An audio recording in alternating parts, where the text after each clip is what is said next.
Before beginning my ESCI302 class with Audrey Ahmet, this is how I would have seen myself teaching science in a classroom. Soil is packed with nutrients that help plants grow. Water is a need for all living things. Trees provide oxygen, and wildlife helps sustain the earth. My teaching would have been full of facts from textbooks, and it would have been very Euro-Western based. It would have been me standing at the front of the classroom, preaching to my students and hoping that they are understanding and memorizing the facts that I'm laying out for them. But here's some of the unlearning and relearning that I've done over the past few months. It's more than the previous. It's the land's history, more than one way of knowing, including indigenous ways of knowing. It's storying, it's multidisciplinary and inquiry methods, and it's you. The past few months, Audrey, my professor, has challenged me to not always have a definite answer, to leave things questionable, to think in terms of indigenous ways of knowing and not just facts from Euro-Western ways of knowing, to remember that marks are just a number, to learn and explore meanings for myself, and to reflect and find your silenced thoughts to help develop and grow and expand on what I think I already know. So these quotes made me rethink my ways of learning and teaching.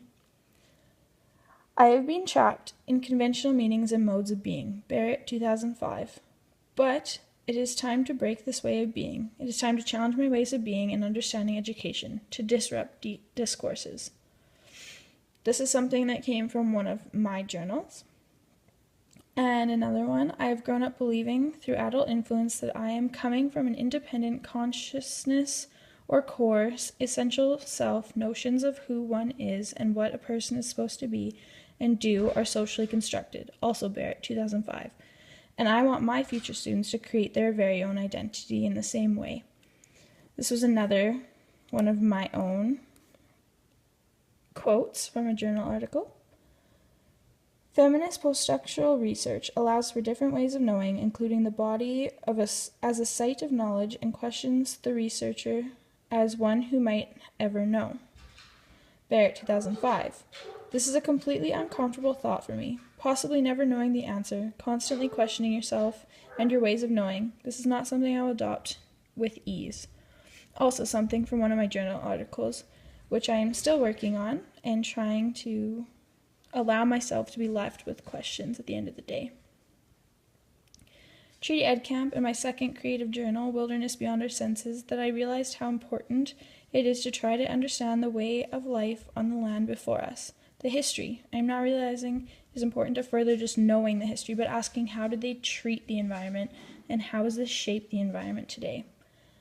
I believe I've been failing to address and accept that there are more ways of knowing than Euro-Canadian and Western European ways of learning about the environmental education.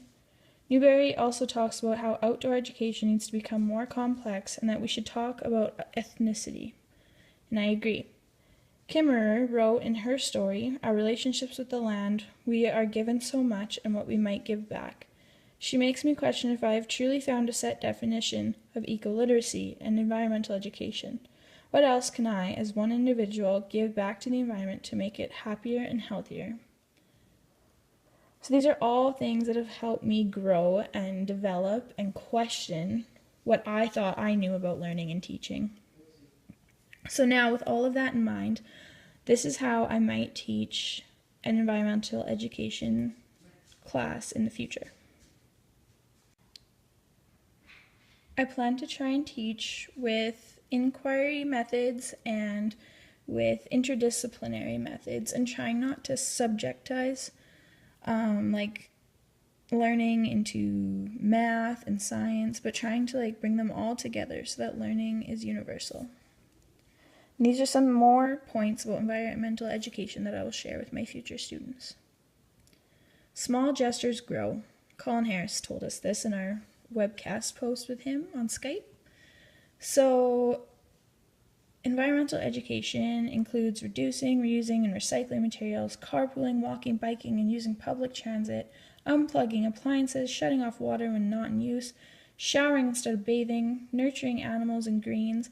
And I learned all of this through other people's journals posts and my own equal literacy love letter, and from Colin. And so these are just more things to add to what I already know about environmental education in helping sustain the environment. Also, it's important to know that we are all treaty people. We live on Treaty 4 land here, and it is important to know the history of our land. So continue learning about the history of our ranch, because I now realize how important that really is to the way the wilderness was ultimately shaped.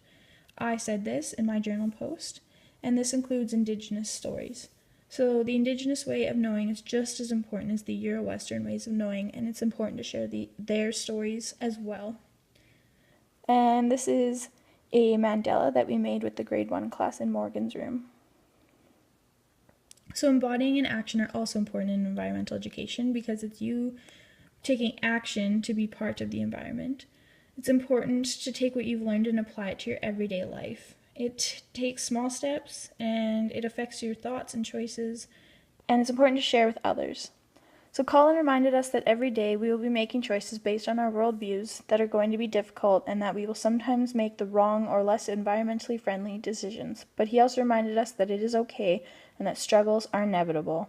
I said this in one of my blog posts, and this really helped me get through my action learning project and made me realize that it's okay to struggle, and it's okay to have different opinions and views and to challenge them and question them. Which brings me to my next point in questioning. So what does eco-literacy mean to you? Are you an eco-literate person? How do I affect the land? How does it affect me? How does the environment shape my identity? What have I been silencing? And how can I help preserve and conserve the land? What are philosophies around environmental education? These are all questions that are going to help me continue to move forward in my learning about environmental education, because I don't think I'm done learning yet. Thank you, Audrey, for all the challenges and opportunities and the learning experience that you've provided.